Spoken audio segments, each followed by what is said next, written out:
પરિચય અને અહીંયા ટુર્નામેન્ટ ચાલુ થઈ છે ચેસની, શું કહેશો?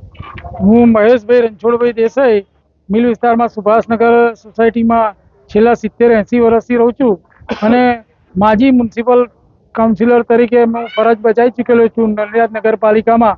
ઉપરાંત આ સુભાષનગર કુમાર વ્યાયામ શાળાનો પ્રમુખ છું, સુભાષનગર સોસાયટીનો પ્રમુખ છું. અમે છેલ્લા 70-80 વર્ષથી આ સ્પોર્ટ્સની એક્ટિવિટી આ સુભાષનગર સોસાયટીની અંદર ચલાવીએ છીએ.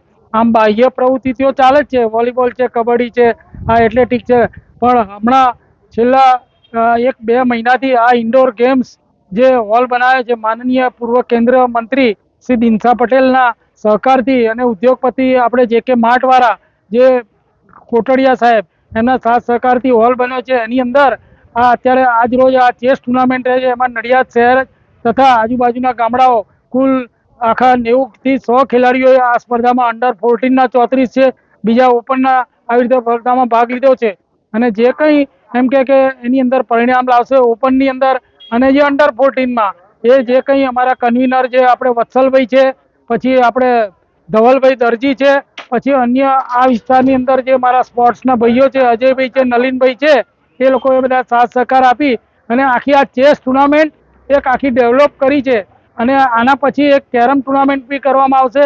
ઉપરાંત બીજી ઇન્ડોર ગેમની ટુર્નામેન્ટો પણ કરવામાં આવશે. ટેબલ ટેનિસ છે, આવી બધી રમતોનું અમારે એમ કે વિચાર છે. એટલે આ વિસ્તારની જે અને આજુબાજુ નડિયાદના લોકોને આ ટુર્નામેન્ટનો લાભ મળે અને જે મોબાઈલની એમ કે જે લત લાગી છે એ એમ કે છોડી અને આવી તો સ્પોર્ટ્સની એક્ટિવિટીમાં રહે એવી અમારી બધાની આશાઓ છે અંદર. આ ખેલાડીઓનો શું ફાયદો છે સ્પોર્ટની અંદર ભાગ લઈને? આ ખેલાડીઓને ધારો કે ચેસ છે, એ ચેસની અંદર અમે લોકોએ જે આયોજકે નક્કી કર્યું છે કે 1 થી 3 એને અમે રોકડ રકમ આપવાના છીએ અને જે અંડર 14 છે એને અમે મેડલ આપવાનું વિચારીએ છીએ. જે કંઈ 4 થી 5, 6 એમ કે બધાને આશ્વાસન ઇનામ જેવું મેડલ આપીશું અંદર.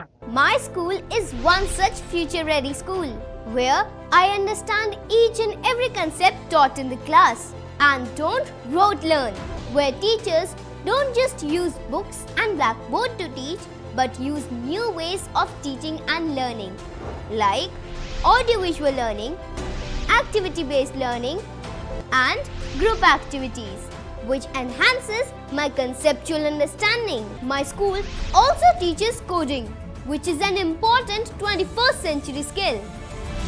Not just that, I get an opportunity to showcase my skill on a national platform.